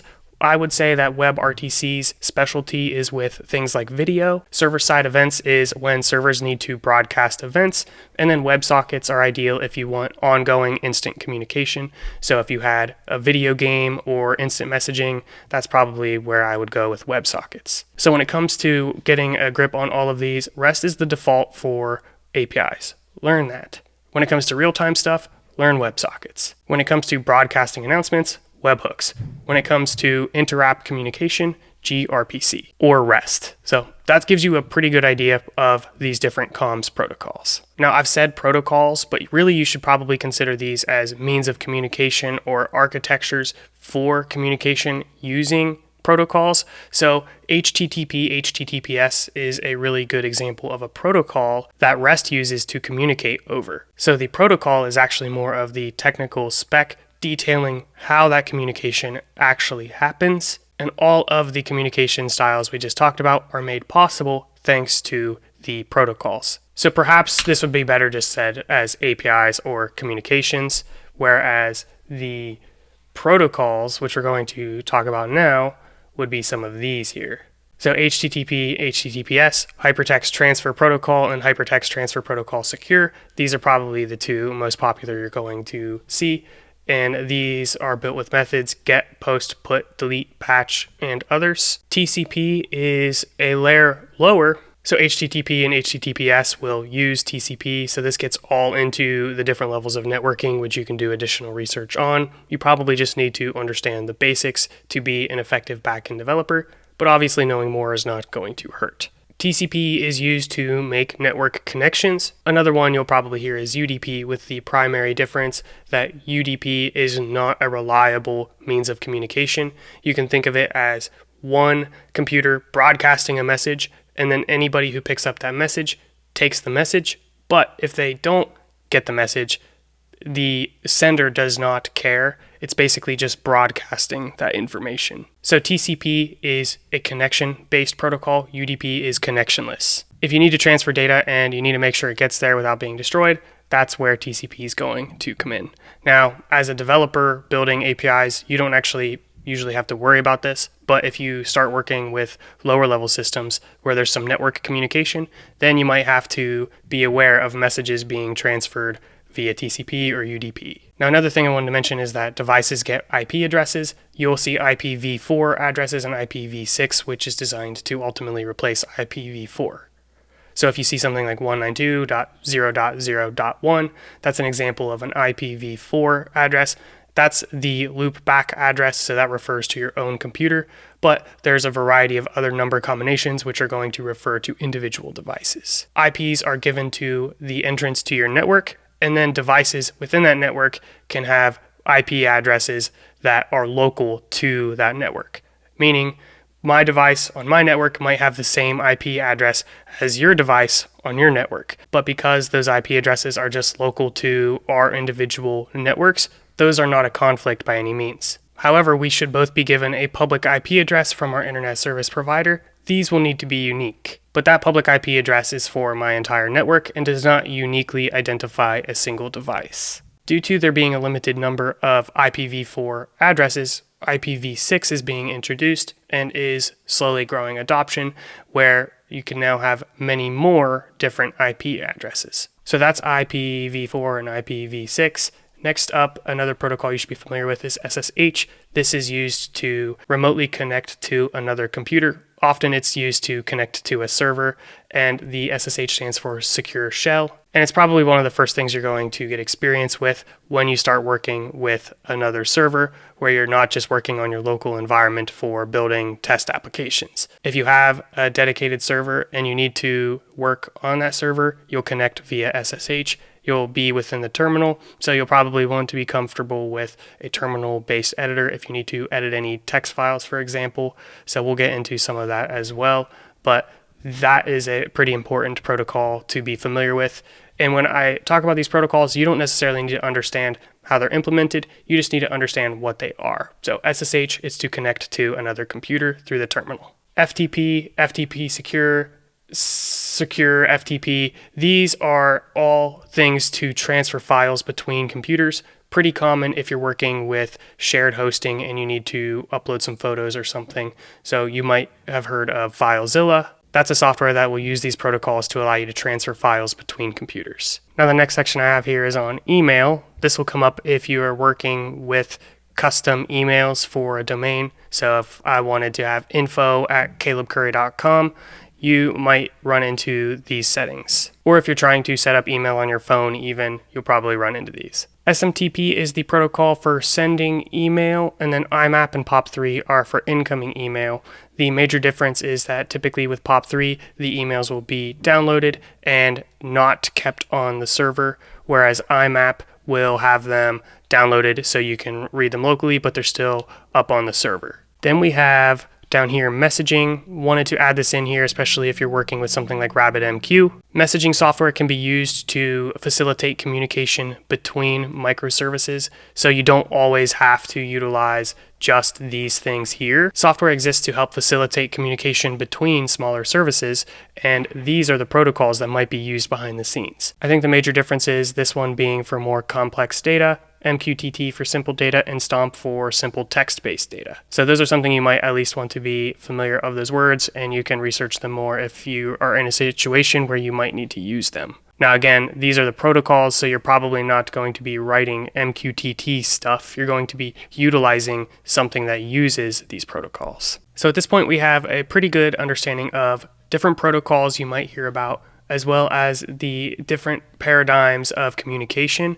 Now let's talk about the notation, which is when you receive a message, how do you actually parse the text to know what it says? So these are the main ones you're going to run into. Most popular is probably JSON for APIs. XML is still a thing, but that was mainly used with SOAP APIs, so you probably aren't going to be using that a whole lot for this. We talked a little bit about protobufs already when we mentioned gRPC.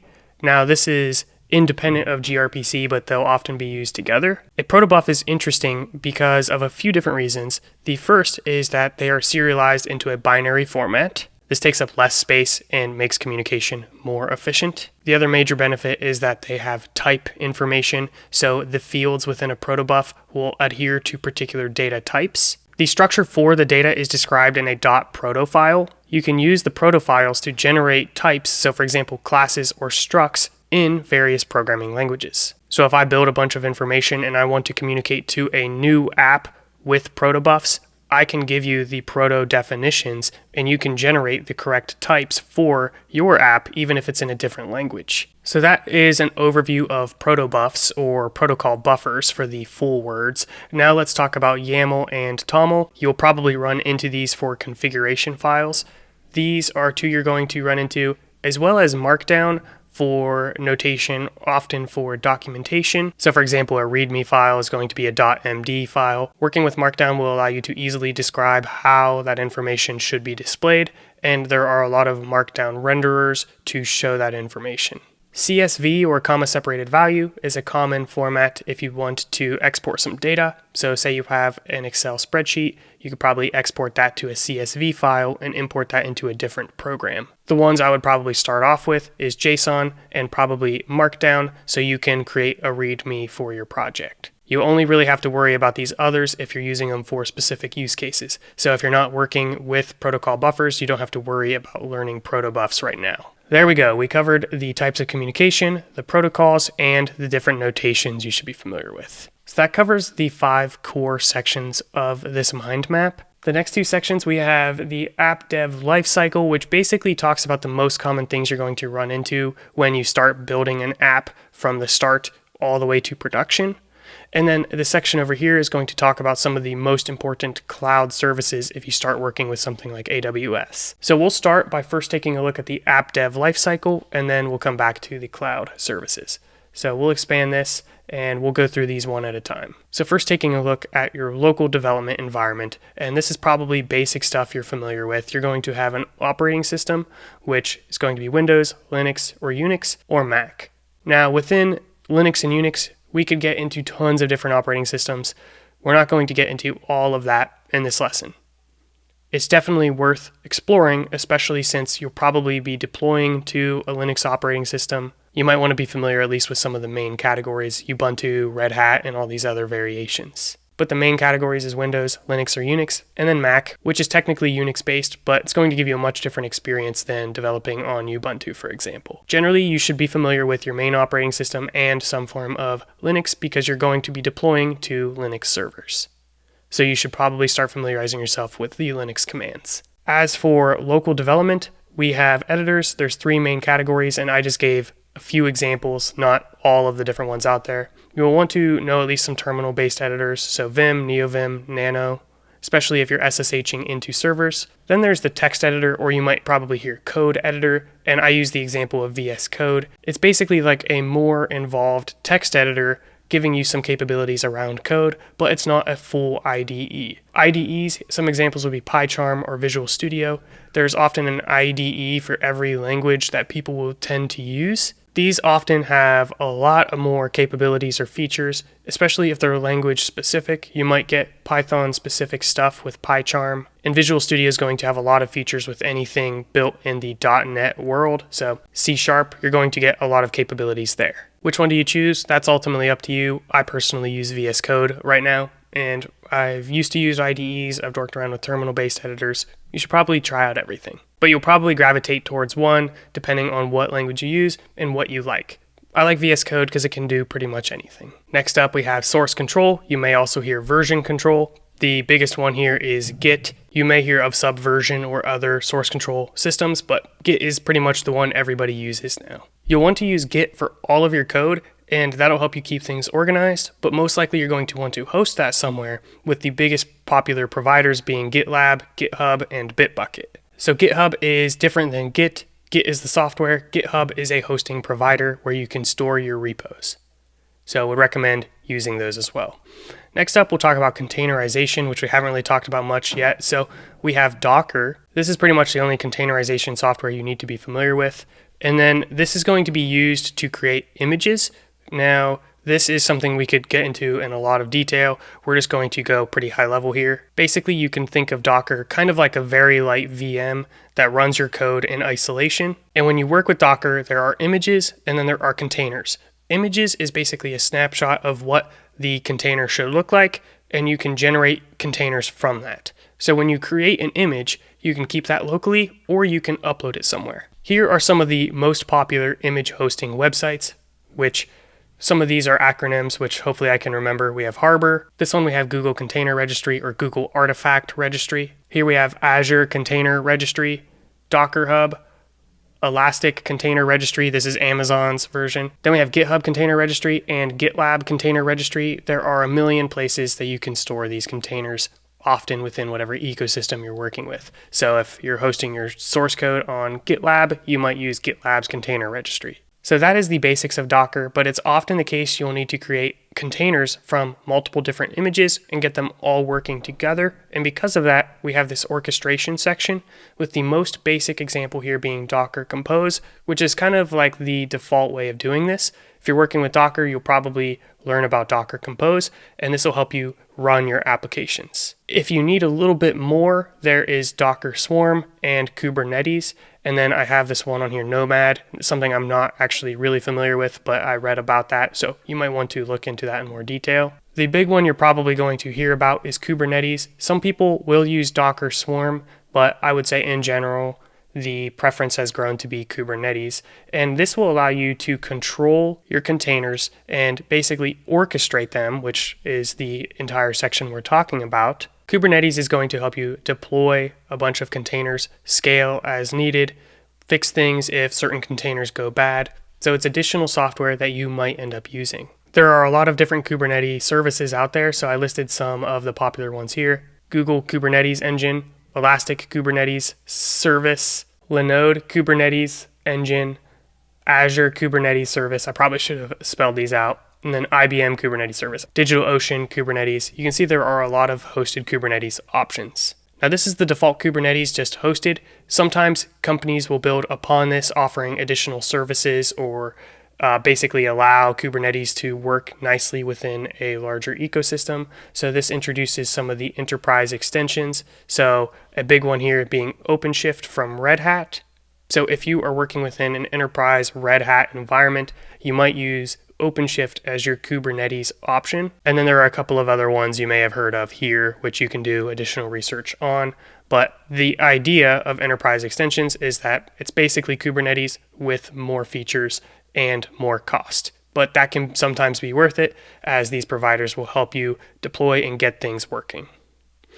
So that is a crash course of containerization. Probably something we could have covered in a lot more detail, but this will give you basically the essentials. The next thing is you can start using CICD, continuous integration, continuous deployment, and this will help you deploy things automatically. CICD is a series of steps. You may also hear it known as a pipeline, and these steps will take your code from a repository such as GitHub, run any tests, any kind of validation, checking the syntax, and then ultimately deploy it onto a server. Now that server could be for a testing environment or it could be your production environment. This could be tied based off of which branch you're deploying to or various other configurations. So not only is it just taking the source code and getting it onto the production server, there are various other things you can do. A lot of testing is done in this stage to make sure your code meets certain expectations. So we're specifically talking about automated testing, where that could tie into a CI/CD pipeline. You could also first deploy to a testing environment, which can then be manually tested by developers, stakeholders, testers, anybody who would need to interact with that application before moving it to a production environment. So opening CI/CD, you'll see a bunch of different tools you can use. Jenkins is a very popular one, as well as GitHub Actions, GitLab CI/CD if you're working within the GitLab ecosystem, and Circle CI. Now there's also AWS Code Pipeline, Azure DevOps, and GCP DevOps. These are the major CI/CD tools for the big cloud providers. Each one of these is going to have its own way of doing things and potentially different limitations, so you might need to do some research on which one of these you'll want to use. It's often the case if you get a job, you'll be given a setup that already has a CI/CD pipeline. If there's a dedicated DevOps team, this is probably where they're working and probably more in the containerization space. Now you can tie these two things together. So if there are certain steps when it comes to creating images, you can often tie that into the CICD pipeline. Another thing you will want to do when you are deploying software is test the software. I don't do any of that because I don't really make software that has bugs, but in theory, since you guys probably do make bugs, you'll probably want to test your software. Here are some of the most popular testing tools. Now, generally, there's probably a testing framework for whatever language you are using. I used PyTest here as an example. So if you're working with a particular language for your backend, find out what testing frameworks exist, and you can use that to create tests in your code. This can help you make sure you don't have any regressions. If you make some changes, you can run all your tests, confirm that they work. And this is a great way to check edge cases. So if you, for example, put the highest value or one above the highest value, what happens, what should happen? What happens if you make a certain request type to the API? You should get this type of response, making those things all automated. Postman is a great tool for those API tests, where I would probably use whatever language's testing framework for testing functions, so actually checking the functionality. Postman tests, I would instead check the end-to-end, so describing what the request should look like and describing what the response should look like for that type of request. You can create a collection of these different tests, run them all at once, making sure your backend is fully functional with a single click of a button. Now, this is additional code that you have to write, so if you make any changes, now you have to change not only your code, but you have to change the tests as well. You also might have to debug tests, so not only can you have broken code, but you can have tests that are broken as well. Maybe it says the test is passing, but it's checking for the wrong thing. Then you have a false sense of security and more code to maintain. Congrats, that's what it's like to be a developer. So keep your tests minimal, just testing the core essential things you need to test so you don't just have a bloated code base and a ton of testing you have to maintain. Now, Swagger, I tend to think of this more as a documentation tool. It will allow you to see all the endpoints for your API, but you can easily look through the different API possibilities and test them in the browser. Here's an example of what that might look like. So you can go in here and say, hey, let's get the store's inventory, and then you can run this in the browser, getting the response, confirming that it works the way you would expect. Down here we have Selenium, Cypress, and Playwright, 3 different automation tools you can look into. These can be used to test user interfaces as well as APIs and do various things, and some of these tools can tie into CICD, so you can automate some of that testing and making sure things work before doing an automatic deployment. So definitely want to look into these different tools here. Selenium is more of a front-end testing framework, but you can still use it to check that your website's working properly, which can help you confirm that your API is working properly.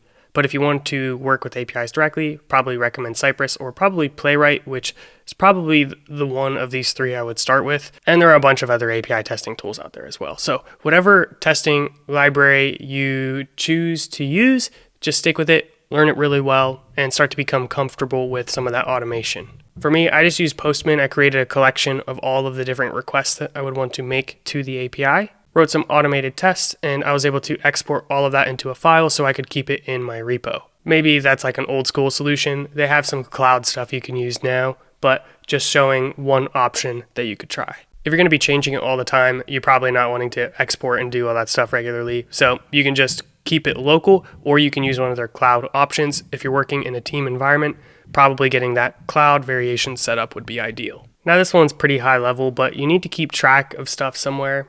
Thought I would mention some of these as you'll probably run into them. I don't think you really need to go and study these. They're pretty basic, but here are some of the different locations you might store software issues. Now obviously GitHub issues, that's going to be the most common for actual code issues as well as GitLab issues. But when it comes to tasks and organizing the development process, Notion, Asana, Trello, Jira, all tools to better your life by making things more difficult. So check out all of those if you want to try those out. Personally, I use Notion for pretty much everything. It's actually pretty handy. But if you're working in an agile environment or something, companies do have a tendency of overdoing this and making the actual tracking of development more complicated than going and building stuff. But that's an issue for another day. Next up, we're going to talk about monitoring. These are tools that you can use to keep track of your running applications, making sure they are working as you would expect. This could be monitoring memory usage, request counts, or it could be keeping track of any issues that the end users are experiencing. I'm not going to get into each one of these. The one I'm familiar with most is CloudWatch, which is part of AWS. So that will allow you to get an immediate view of your application as well as keep track to make sure no issues are happening. With that, you might want to tie into some notification system, which some of these might have things for that built in, but two popular ones that I wanted to mention here is PagerDuty and then OpsGenie. So these are things that can text you, call you, say, hey, I know it's Friday night and you're hanging out with friends, but you just broke the entire website, so go fix that. So if that sounds fun, check out one of these. Also why you shouldn't deploy on a Friday, by the way. But that's pretty much the end-to-end, so let's do a quick review. You start with your local development, you push your code into source control, you may containerize it. You can optionally have a CICD pipeline, which will take the code from version control or from the images, get it out into production. You can have steps in there for automated testing, as well as manually testing using various tools. And then you can keep track of all your problems in these issue tracking softwares, and then monitor, make sure things are going as planned, and getting notified if not. We're almost there. We just have one major section to cover now, and this is going to be about the big three cloud providers, talking about the most common services. These services you should be familiar with will depend on the type of work you are doing. So I'm going to cover the most important ones. However, if you specialize, say you're doing a little bit more stuff in data science, you might get a few more services, or if you have some other specialty that you're working in. These ones are going to really be about if you're deploying APIs, what kinds of stuff you're going to run into. Now, as a general approach for this, I think you should prioritize one cloud provider. Now, yes, eventually having the understanding of other cloud providers is good, as you might be working in a multi-cloud environment. A company might use multiple services, so you should be familiar with all of them to some degree. But even just knowing the equivalent services will probably get you far enough, because you can compare it to what you already know in one of the services. So if you don't know which one to choose, if you're working within a company, just pick the cloud provider that your company uses. If you're going to be working in an Azure environment, go ahead and learn all of the Azure services. If that's not the case, then I would just recommend AWS. AWS has the largest market share, and that's just the one I'm most familiar with, so that's what I'm going to recommend. But, of course, you're not going to go wrong learning any of the others, so if you have a preference for Google, Microsoft, Amazon, go ahead and pick your favorite. Unfortunately, though, you do not get unlimited free computation with Amazon Prime. Now, when I was first learning these, I was finding myself getting frustrated because it seems like Amazon has some wild names for these and you have to kind of memorize them. This frustrated me at first, but as I started to learn them, it was actually helpful because the Google Cloud Platform and Azure names are more general or generic that they're actually harder to remember. For example, AWS Elastic Beanstalk, such a specific, weird name that once you actually have it memorized, it's hard to forget. Compare that to Azure App Service. It's just kind of general. At first, that might be helpful because you can kind of guess what that does. But when you introduce a bunch of services and they all have these general names, it gets a little confusing. That's just been my experience. Take it for what it is. Let's just start going through these one at a time. And I'm sure as soon as I finish this video, I'll think of a few more services I should add. So if that's the case, I'll update the mind map so you can go get the most up-to-date version. A lot of these we've already talked about, which is great. So AWS CloudWatch, it's all part of monitoring. So monitoring is used to keep track of what's going on with your applications. Then we have GCP Cloud Monitoring and Azure Monitor. Managed databases, AWS RDS, GCP Cloud SQL or SQL, Azure Database. So again, as a reminder, this would basically be if you wanted to, for example, host Postgres in the cloud. RDS is not the database, it's just the name for the database hosting. For storage, we have AWS S3, GCP Cloud Storage, and Azure Blob Storage. Kind of like the word blob. So if you need to store files for file uploads in your application, you'll end up using S3, or the equivalent from other clouds. Next up, we have compute. So if you need to allocate some computing power, EC2, GCP Compute Engine, and Azure VMs. This is the equivalent to a dedicated server from a hosting provider. So if you went and got a dedicated host server from one of these providers, that is the closest thing AWS has. Now we've talked a little bit about managed services, and then we also have serverless services. So when something is serverless, it still has servers behind the scenes. It's just that you do not deal with them. You just pay as you use it. So you do not provision a certain size of computer or a certain amount of RAM or anything like that. So we have AWS Lambda, GCP Cloud Functions, and Azure Functions. Identity, this has to do with permissions, kind of boring, but I wanted to throw that in here because you'll probably hear it. AWS IAM, GCP IAM, or Azure AD Active Directory. The IAM is Identity and Access Management. So this is used to control the access different users have, as well as services. So services can be limited by the rules you define here. Now when it comes to DNS, if you want to buy a domain or control different DNS settings, we got AWS Route 53, GCP Cloud DNS, and Azure DNS. Now if you're working on anything with virtual clouds, you'll have AWS VPC, GCP VPC, and Azure VNet. Now when it comes to CDN services, AWS CloudFront, GCP Cloud CDN, and Azure CDN.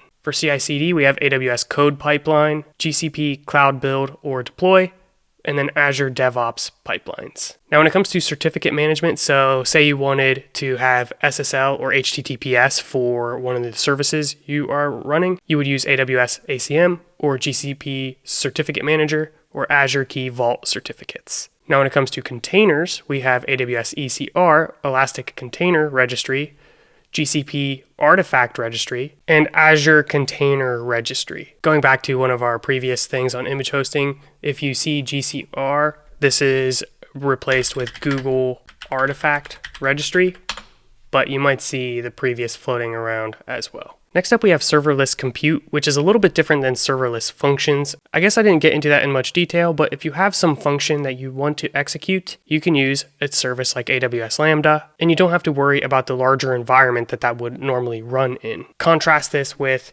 serverless compute. It's basically serverless computing, but not just at the function level. You could actually run full apps from this. So we have AWS Fargate, Google Cloud Run, and Azure Container Instances. Kubernetes, we have AWS Elastic Kubernetes Service, Google Kubernetes Engine, and Azure Kubernetes Service. Now we have this IAC, which we haven't talked about yet, but this is short for Infrastructure as Code. Something you might run into, you might not need to do it, but basically this gives you a way to describe the cloud infrastructure you have set up in code instead of going into the console and setting everything up manually. This will give you the control and flexibility to do whatever you want and describe exactly what that structure is, so you could, one, check that structure into some version control and share it with others if needed, and easily reset services because you have the exact configuration defined in these code files. So AWS CloudFormation, GCP Deployment Manager, and Azure Resource Manager. And then lastly, we have load balancing. So when you make a request to a server, going back to this example here, you might not just hit a single computer. You may actually hit a load balancer. And the load balancer's job is to distribute the requests to multiple servers. There's a few major benefits here. It will distribute and balance the load across multiple servers so you can scale, and it will allow you to replace individual servers without the service going down. So say you had a web application and you wanted to scale to more users. You're already capped out. What are you going to do? One option is to scale vertically, and this would be, you can visualize growing this way, using a larger server with more resources that can handle more users. And this is fabulous, but that doesn't give you the fault tolerance if that server shuts down for some reason. So if you have multiple servers, you can load balance them and distribute the load horizontally. This is the difference between scaling up and scaling out. Which one should you do? Well, as you grow, you're most likely going to want to have that fault tolerance provided by a load balancer. So you'll definitely want to scale out to some degree, and then you can adjust those servers vertically. So a little bit of both. Now, I'm sure there are detailed guides out there on the details of scaling web applications, but that will give you the basics. You want to have good machines that can handle the workload, but you also want that fault tolerance, and you achieve that with load balancing. So we have AWS Elastic Load Balancing, Google Cloud Load Balancing, and Azure Load Balancer. And then for other services, TBD, but maybe I'll add in some more here later. The final thing is the example learning roadmap. And this is what we're going to talk about in the upcoming video. So 2 things, be sure to check out this roadmap down below.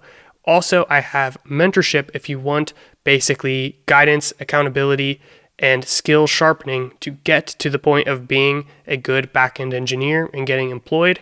I help people with that, so I'll have a link down to that below. So that's the first thing, the links. The second thing is check out the upcoming video. That's going to take all of this information and tell you the exact things to study. If you're new or overwhelmed with all of the different options, you don't have to learn all of these things to be an effective developer. So this roadmap is going to give you exactly where to start. So this is pretty much every technology you should be familiar with if you want to be a successful backend developer. I'm positive there are plenty that I missed. There's probably some that maybe I should remove from this list. These are the questions I have for you, so if you have any things that you would like to add, drop it in a comment down below. Again, check out the links to get this resource and to the mentorship, and I will see you in the upcoming lesson where we'll talk about the roadmap. See you there.